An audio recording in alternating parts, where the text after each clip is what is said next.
Yang pertama saya ingin sampaikan, Ganjar bukan Jokowi. Itu dulu clue-nya. Ganjar bukan Jokowi, ingat itu.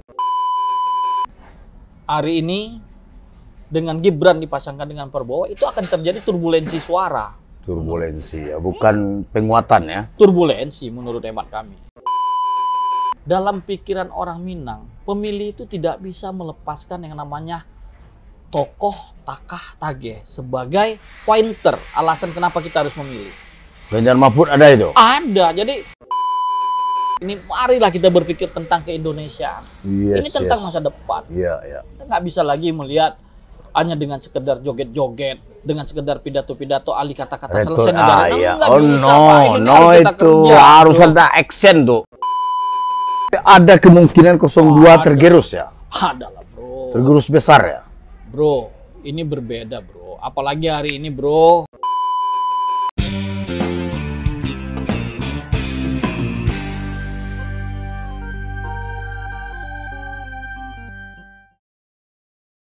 Assalamualaikum warahmatullahi wabarakatuh. Ngobrol pintar bareng Toat, sebuah channel YouTube yang lagi hot-hotnya kembali hadir menyapa pemirsa sedunia.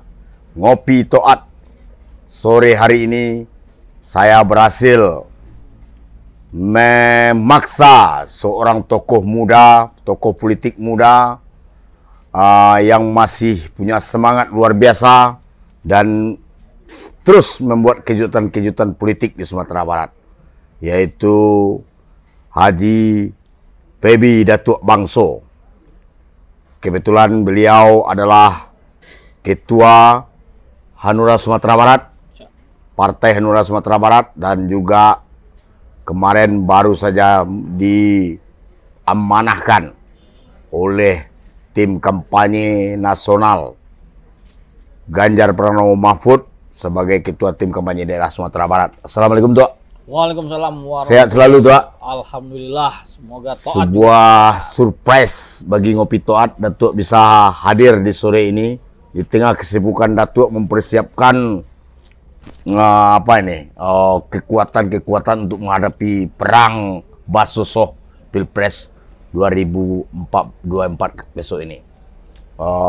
Kita mengambil tema pesan Datuk tadi, ranah Minang.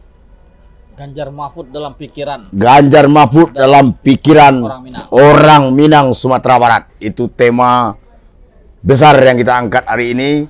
Dan kita akan menggali bagaimana seorang Datuk Feby ini bisa merasuki pikiran orang Minang dengan Ganjar Mahfud. Sementara orang Minang seperti kita ketahui dan kita tracking di setiap online maupun offline, justru yang dalam pikirannya capres lain. Silakan Datuk, waktu dan tempat, dan nanti akan saya sela dengan penggalian-penggalian yang lain. Oke, Bro Toat. Tadi disampaikan bagaimana tim pemenangan daerah Ganjar Mahfud untuk mencapai meraup suara, yang mana di tengah padang pasirnya pemilu di Sumatera Barat untuk Pak Ganjar itu. Enggak, ini berbeda. Berbeda ya? Ini 2024 sangat berbeda dengan 2019 dan 2014. Jadi nggak bisa dikongruenan ya? Tidak bisa disamakan. Kerasin dikit suaranya karena tuh. Nah, Datuk anak muda. Waktu tahun 2014 dan 2019 hanya dua pasang calon head to head.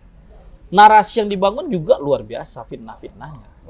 Kiri kanan, surga neraka, PKI, ataupun masuk surga. Ini yang diracuni pikiran para pemilih di Sumatera Barat. Makanya saya katakan tadi, saya tidak sepakat juga menghadapi perang, tapi saya ingin sampaikan, kita ini sedang menghadapi pesta demokrasi yang sangat asik.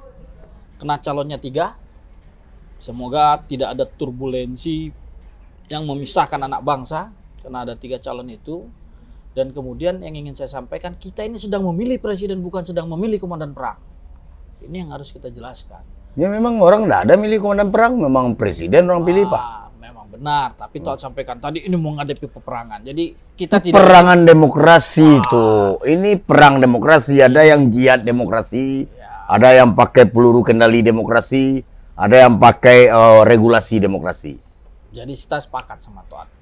mau itu perang demokrasi, tapi adalah bagaimana hari ini kita sangat bergembira ada 3 pasang calon yang telah resmi terdaftar di KPU dan telah masuk masa kampanye. Dan saya meyakini bahwasannya 2014-2019 sangat berbeda di Ranah Minang ini dengan tahun 2020. Ya, apa model yang Datuk selaku ketua tim kampanye daerah merasuki pikiran orang Minang pasti, bahwa Ganjar Mahfud ini anak bangsa, tokoh bangsa? Yang pertama saya ingin sampaikan, Ganjar bukan Jokowi. Itu dulu clue-nya. Ganjar bukan Jokowi, ingat itu. Itu satu. Yang kedua, Mahfud bagi para intelektual yang ada di Ranah Minang ini sudah dekat dari dulu, bukan hanya menjelang masa kampanye.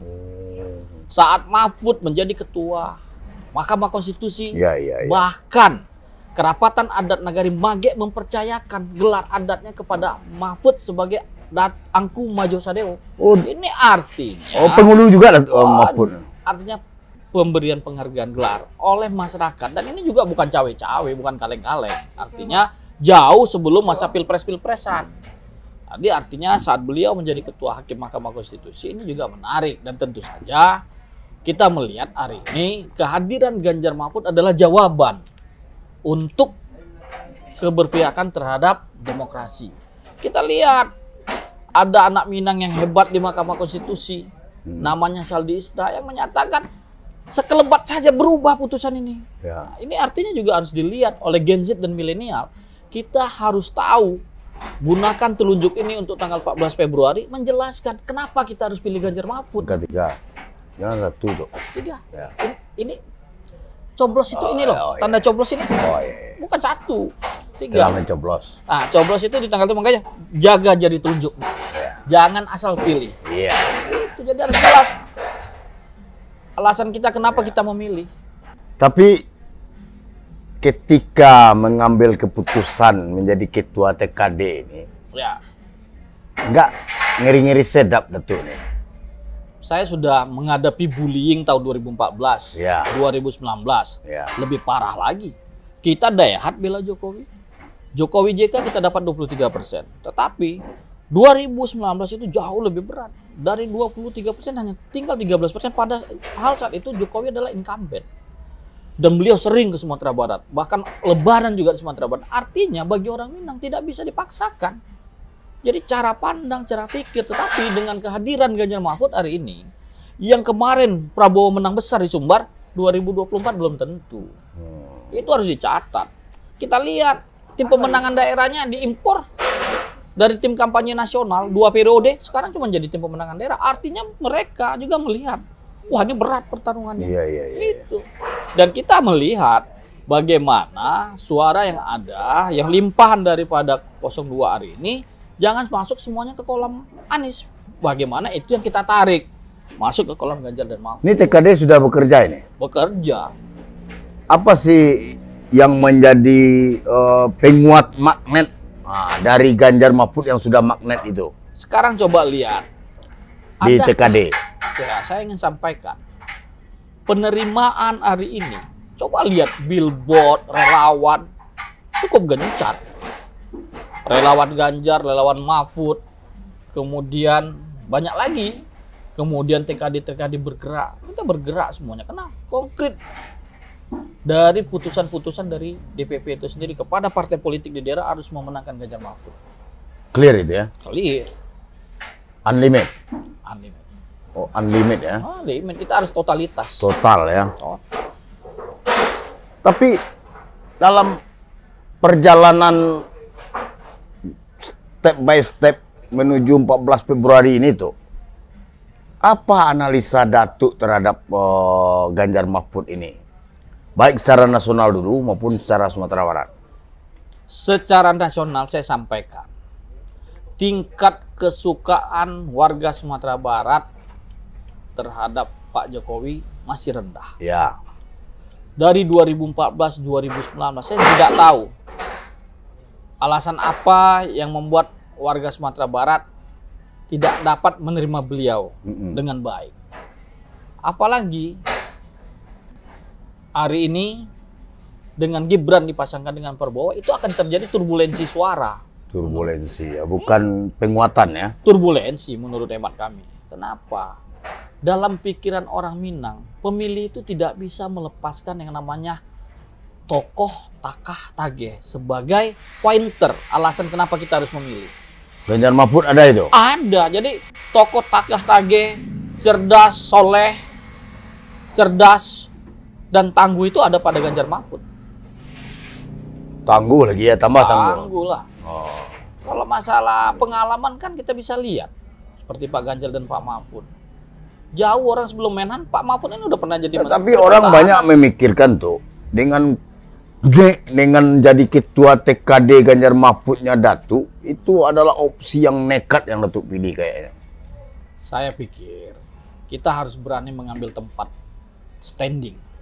Kita ini harus jelas, tidak boleh abu-abu. Dan saya melihat inilah tantangannya. Dengan orang meragukan itu, ini menjadi tantangan bagi kita. Berarti menjadikan semangat. Oh iya. Datuk PB stand with Ganjar Mahfud. Iya. Wis ngeri itu. Emang harus kita lakukan. Ini itu sudah bisa juga jadi komisaris wamen nanti mana tuh? Ya kalau masalah komisaris tidak pun dengan Ganjar Mahfud kita sudah semua. Dan kita mundur dari komisaris itu bela Ganjar Mahfud. Iya. 4 kali kita di komisaris BUMN dan demi TPD Ganjar Mahfud berhenti kita itu. Datuk PB ini orang yang sangat lama saya kenal. Dia orang yang tidak pernah melupakan kawan, sehingga itu sahabat Datuk PB ini ada di seluruh kekuatan politik di Sumatera Barat. Dia memang humble gitu. Dan ini menjadi clue ketika mengambil ketua TKD Sumbar Ganjar Mahfud ini akan membuat sebuah kejutan, daya kejut yang luar biasa nanti di 2014. Betul lah tuh? 2024 itu. Ya insya Allah. Jadi saya melihat ini momentum loh. Kita tidak lagi bicara tentang Ganjar, kita tidak lagi bicara tentang Mahfud, tapi lah mari kita, Sumatera Barat ini yang dikenal sebagai founding father berdirinya Republik ini, marilah kita berpikir tentang keindonesiaan. Ini tentang masa depan. Kita nggak bisa lagi melihat hanya dengan sekedar joget-joget, dengan sekedar pidato-pidato, alih kata-kata selesai negara. Itu harus ada action tuh. Iya bro, kenapa? Saya melihat ya, tingkat kesukaan orang terhadap Mahfud dengan bagaimana Mahfud di Komisi 3 menjelaskan kasus-kasus diungkap, tindak pidana perdagangan orang, kemudian pidana pencucian uang, korupsi. Ini diangkat betul oleh Pak Mahfud dan artinya orang Sumatera Barat suka. Dan di forum-forum Komisi 3 tuh Mahfud bisa mengelaborasi, mengelaborasi. Tidak ada dia merasa ditekan, dia tidak berani melawan kepada apa yang diyakini beliau dengan fakta-fakta yang ada yang harus diperjuangkan. Kalau sekarang kan nggak, banyak juga menteri dengan mitranya di komisi di DPR main aman aja.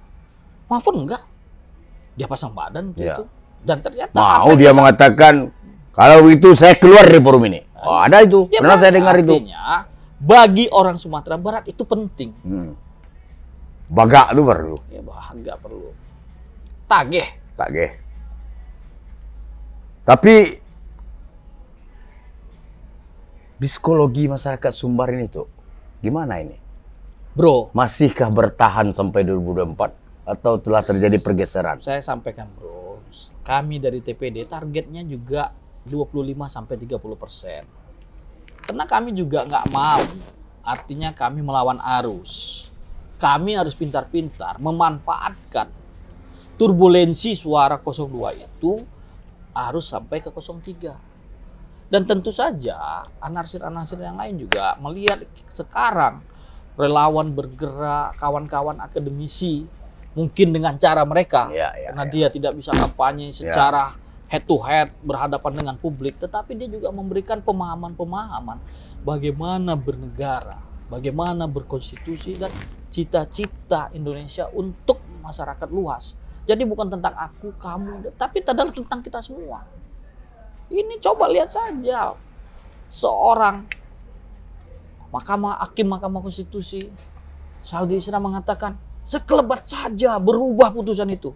Dan inilah yang akan diperbaiki. Jadi artinya Ganjar Mahfud hadir melanjutkan kerja-kerja baik Pak Jokowi, tetapi memperbaiki kerja-kerjaan yang hari ini mungkin alfa atau di luar jalur konstitusi, sehingga kita bisa mengembalikan lagi bersama-sama agar perjuangan ini memang untuk semuanya. Gitu bro. Ya betul tuh.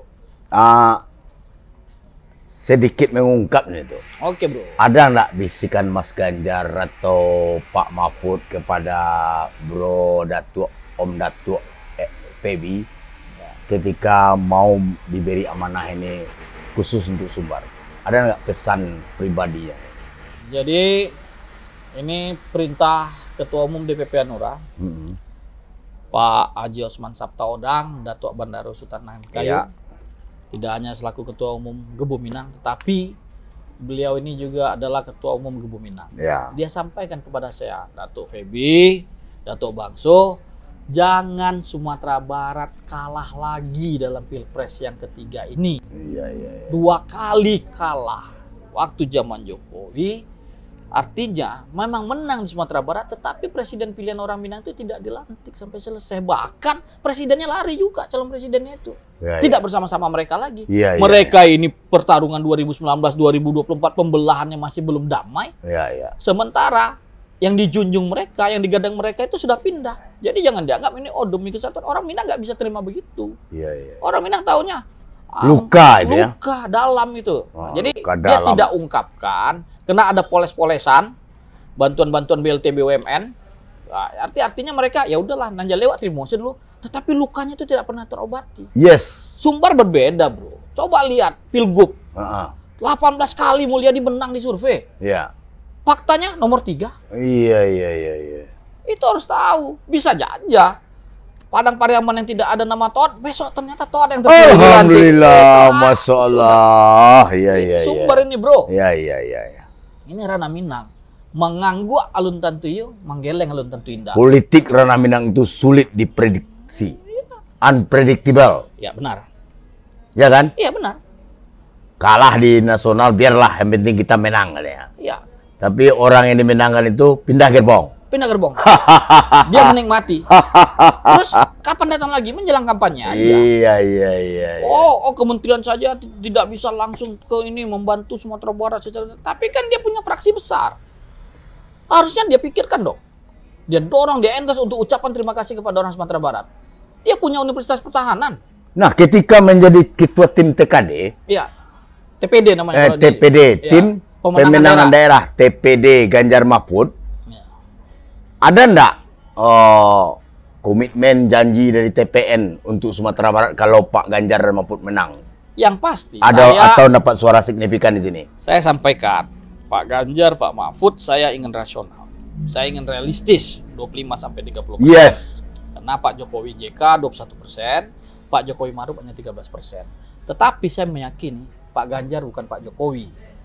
Ini bagi mindset orang Minang itu jelas. Pak Ganjar jelas bapaknya polisi, mertuanya pimpinan pondok pesantren, Pak Mahfud jelas seorang santri, dan inilah yang menolong. Dan intelektual ya. Intelektual, dan inilah yang membuat orang Sumatera Barat menjadikan ini pilihan. Menjadikan ini adalah solusi, inilah jalan tengah daripada pertarungan-pertarungan atau perbedaan-perbedaan demokrasi politik kita di 2019 dan 2024. Itu yang terjadi bro sekarang. Visi misi besar Ganjar Mahfud nasional itu. Ya, itu nasional. Kemudian TPN mendetilkannya. Ya. Untuk Sumbar apa? Saya bilang, yang pasti saya minta ranah Indojati itu harus selesai. Itu pemekaran itu harus jadi, dibuka lagi moratoriumnya. Ranah Indojati harus jadi, saya bilang. Kemudian tolong perhatian pendidikan itu maksimal untuk Sumatera Barat. Karena DNA orang Sumatera Barat ini pertama perdagangan, ekonomi, karena kita terbiasa sebagai orang penggali. Dan ini bagaimana menguatkan, bagaimana membantu dari hulu ke hilir. Sehingga pedagang-pedagang saudagar-saudagar Minang ini tumbuh lagi. Termasuk gini, saudagar Minang dengan gaya, dengan ala zaman now. Yes. Entrepreneur, mungkin dengan cara anak muda hari ini, dengan aplikasi-aplikasi. Kemudian kita minta juga bagaimana perhatian terhadap pesantren. Ini harus dikedepankan di Sumatera Barat. Yang ketiga, tolong beri ruang yang lebih banyak kepada anak-anak muda Minang di luar negeri, diplomat. Karena kita ini dari dulu dikenal DNA kita tuh orang diplomat, kemudian adalah orang cerdas, orang para diplomat ulung. Iya. Dan inilah yang kita minta, ini yang harus menjadi perhatian. Nah, ini DNA, Bu. Jadi kalau anak Minang itu disuruh dialog, ini hobi nih Bung, bicara politik ini. Pindah warung sini, pindah warung sana, kuat itu. Memang DNA-nya, talentanya di situ. Kenapa itu nggak didorong? Kemudian bagaimana juga mereka diberikan ruang seperti di nilai-nilai di sektor-sektor perdagangan. Karena memang hobi kita nih manggaleh, mota. Kenapa ini nggak kita manfaatkan dengan baik? DNA inilah kelebihan Ranah Minang. Kemudian sebagai home base-nya pendidikan. Karena memang kita hobi. Nah, ketika di Ranah Minang atau di Sumatera Barat TPD mampu mewujudkan target 30-35%, iya. Target TPN satu putaran dapat nggak? Jadi saya sampaikan, semua tim pemenangan hari ini semua menargetkan. Ya. Coba ditanya, tim pemenangan 01, 02, 03, semuanya bilang satu putaran. Iya, ya. Satu putaran menang, satu putaran kalah. Ah, ya itu. Nah, ada tuh. Ada juga itu. Nah, itu. Jadi semuanya bilang satu putaran. Tapi saya melihat dengan kondisi hari ini, kemungkinan berpeluang 2 putaran semuanya itu. Karena kita lihat lah, ini hawa panasnya mulai terasa, bro. Ya. Ternyata masyarakat kalau terlalu jauh diintervensi jadi nggak nyaman. Yes, betul itu. Harus digiring-giring, harus diarah-arahkan. Mereka jadi merasa tidak independen lagi, merasa tidak merdeka lagi dengan hak pilihannya. Padahal yang saya ingin sampaikan, belajar menjadi negarawan itu adalah menggunakan hak pilih. Menggunakan hak pilih, hadir di pesta demokrasi. Tapi kalau narasinya begini terus, tidak edukasi, narasinya pemaksaan, kemudian narasinya semua dirubah, aturan bisa diganti, itu membuat nanti Gen Z, Gen milenial ini nggak mau datang ke TPS, bro. Apa bedanya? Dia pikirkan begitu. Wah, saya tanya anak-anak muda hari ini, saya datang ke kafe-kafe, gimana kira-kira pandangannya? Ya, kita Pak meyakini Pak, masak di Batang tuh jauh lebih nikmat daripada masak yang di Pram. Iya. Dan kita maunya berproses Pak. Jangan kami ini anak petani, kami anak nelayan ini hilang kesempatan.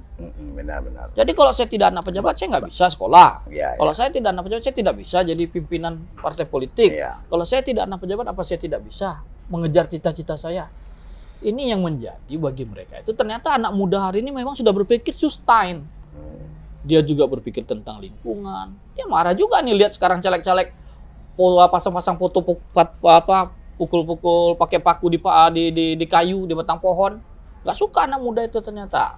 Dan juga lihat mungkin gambar balihonya penuh anak-anak Gen Z milenial itu kan harus juga kita lihat dari semua kesukaannya, model desainnya seperti apa. Kadang kan masih banyak juga caleg ini gambar ini pasang tokoh ini. Jadi dia tidak menampilkan jati dirinya karena bapaknya. Kemudian kena pamannya. Ini juga nggak menarik. Jadi saya pikir adalah hari ini adalah bagi Sumatera Barat menjadi laboratorium. Bagaimana kita masih bisa memperjuangkan apa yang menjadi pilihan hati nurani. Kita tidak diintervensi, kita tidak ditekan, kita tidak diiming-imingi. Janganlah kita ini diperbodohi, Bung. Kalau ini menang, ini bisa triliunan saya bawa. Emang negara ini pakai aturan, bro? Yes. Jangan asal, bro. Semuanya pakai aturan, semua pakai regulasi. Tapi masyarakat tahu kok. Ya, nggak apa-apa. Tetapi kan masyarakat kita yang tahu kan tidak banyak juga, bro. Iya. Banyak juga masyarakat kita yang dibantu dengan dana CSR BUMN, terus dianggap ini benar. Tapi kalau kata Datuk tadi DNA orang Minang ini adalah DNA diplomat dan otaknya otak politik setiap kadai, ya pastilah sampai juga pesan-pesan itu. Mudah-mudahan lah, bro. Inilah yang perlu kita edukasi. Kita berharap dengan podcast-podcast seperti ini membangkitkan gairah semangat anak-anak muda di Ranah Minang, khususnya Gen Z, Gen milenial ini, mereka tuh terlibat di pesta demokrasi ini. Bukan hanya partai saja yang ingin mereka hadir, tapi ada keingintahuan mereka, ada niat mereka mempelajari siapa calon-calon ini, dari mana mereka, apa manfaatnya kalau ini terpilih. Sebab saya ingin sampaikan juga, kalau kita tidak dapat memilih pemimpin yang sempurna, maka carilah pemimpin yang paling sedikit mudaratnya. Itu harus kita catat, Bung. Ini pesan kita, jadi kita sangat apresiasi dengan Ngobrol Pintar bareng Toat ini. Semoga partisipasi anak muda datang ke TPS, menggunakan hak suaranya dengan hati nuraninya, bro. Datang, gunakan hak pilih, dan pelajari betul siapa yang dipilih. Jangan asal pilih, bertanggung jawablah kepada jari telunjuknya. Karena ini mencoblos pakai jari telunjuk. Ya, tapi saya masih nih Datuk. Oh, Datuk bilang tadi mengambil turbulensinya 02. Iya. Terus yang K01 gimana? 01 saya lihat bro ya. 01 terlalu realistis nih TPD ini. Saya lihat begini ya bro. 01 itu ada yang dayhatnya yang sudah tidak mikir lagi.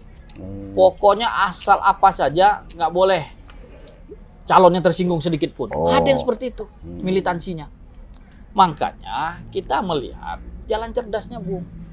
Mana yang masih bisa kita follow up, kita follow up. Tapi ada kemungkinan 02 tergerus ya? Ada lah bro. Tergerus besar ya?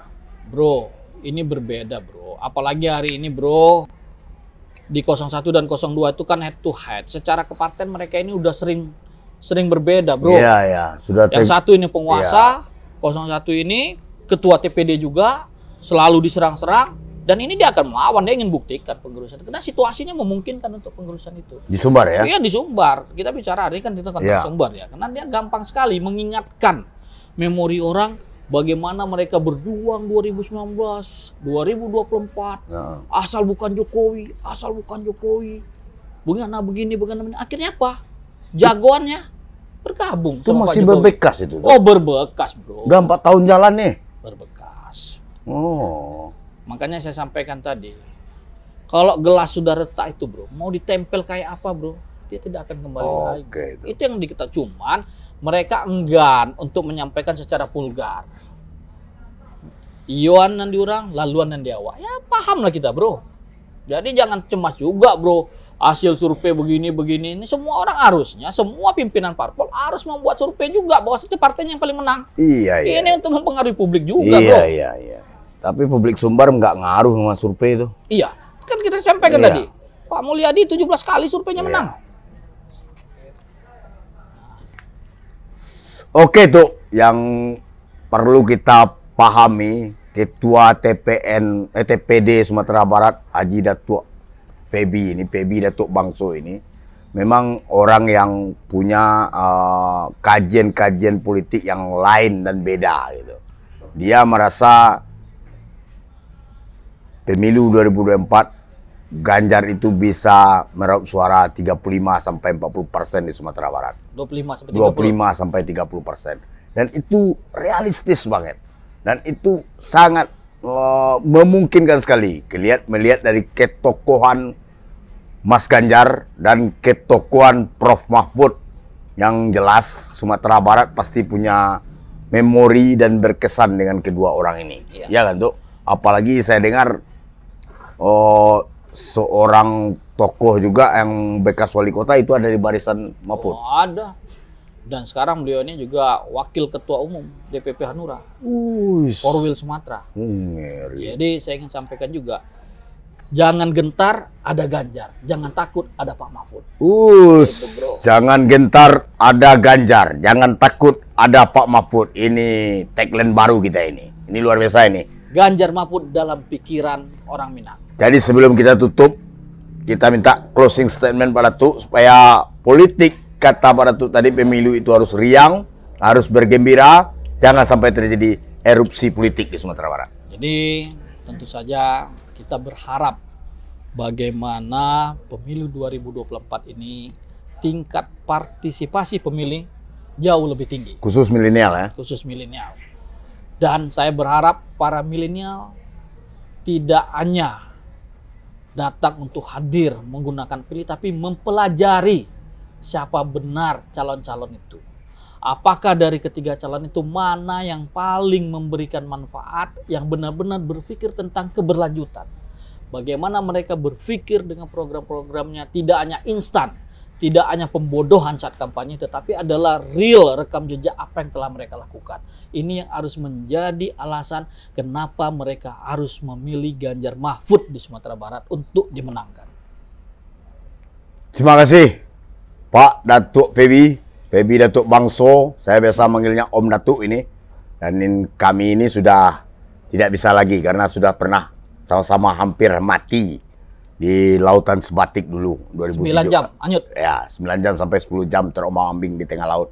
Jadi nggak bisa dipisahkan. Walaupun saya beda pilihan atau bagaimana, tapi ngobrol pintar bareng Toat sore ini hadirnya Ketua TPD Ganjar Mahfud memberi warna lain dalam rangka menuju pemilu 2024, 14 Februari besok itu sebagai pemilu demokrasi yang paling indah di Sumatera Barat. Selamat sore Pak Datuk. Assalamualaikum warahmatullahi wabarakatuh. Terima kasih Om Toat. Maju terus, ngobrol pintar bareng Toat. Sukses terus di channelnya. Salam. Assalamualaikum warahmatullahi wabarakatuh. Waalaikumsalam.